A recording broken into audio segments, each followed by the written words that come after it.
Business गेले 15 वर्ष मी नुसत्या अभिनयावर नाही, रिअल इस्टेटचे मोठमोठे प्लॉट हे असं मी मोठमोठे व्यवसाय करत असते.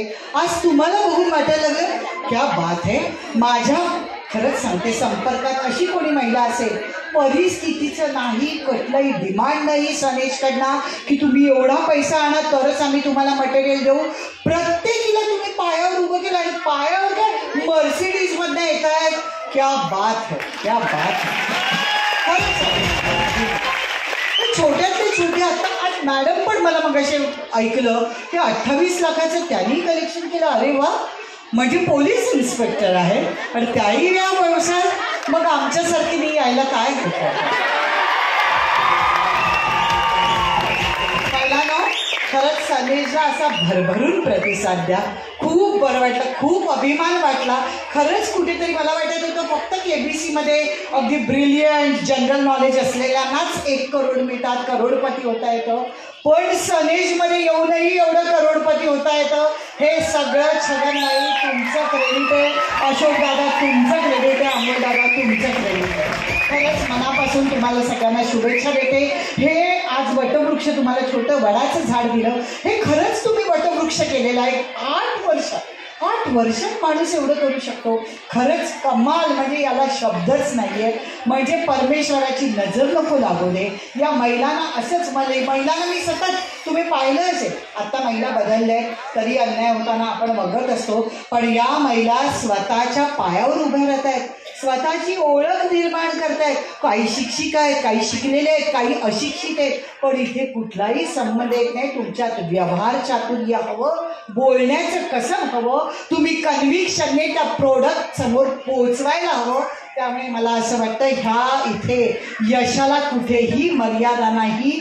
आकाश जेवढं पसरेल तेवढा हवंय. आभाळभर तुमचं प्रेम तुम्हाला सगळ्या कस्टमरचं मिळणार आहे आणि ह्या कंपनीचा तुम्हाला सतत पाठिंबा आहे. अशोकजी, अमोलजी आणि छगनबाई, हा जो पाठिंबा तुम्ही आमच्या या महिलांना देताय मला खरंच कौतुक वाटतं.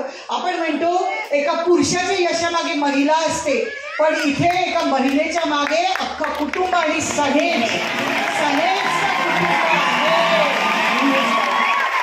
त्यांची परिस्थिती बदलून गेली आहे. खरंच खूपच वेगवेगळं वाटतंय. आणि एवढी भारावून गेली की मला माहित आहे की हा नशा माझ्या डोक्यातून कधी उतरेल. मी खरं सांगते एक वेगळंच चित्र पाहिलंय. मला खरं वाटतच नव्हतं एकसारखं, कारण मी एकदा ना एका कार्यक्रमाला गेले होते आणि मी तिथे फसले. असाच कार्यक्रम झाला आणि मला नंतर कळलं तो वेगळा कार्यक्रम होता, असा काही नव्हता प्रॉडक्टचा. पण नंतर मला गेल्यावर आमचे काही ऍक्टर तिथे त्या स्टेजवर आले. ते मला म्हणाले, अगं अलका, ते लोक मागे पैसे वाटत होते त्या लोकांना सगळा अभिनय करायचा. त्यामुळे मला अजूनही शाशंका होती. पण हे असं नाहीये. हा सगळ्या स्वतःच्या पायावर उभ्या राहिलेल्या त्यांच्या चेहऱ्यावर ते एक्सप्रेशन दिसत होतं, तो आनंद दिसत होता.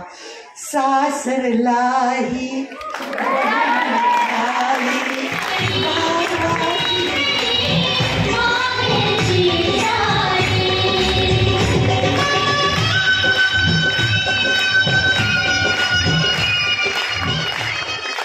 आज मी या महिलांसाठी, मी गायिका नाही पण अभिमानाने मी 2 लाईन्स माहेरच्या साडीतल्या म्हणणार आहे.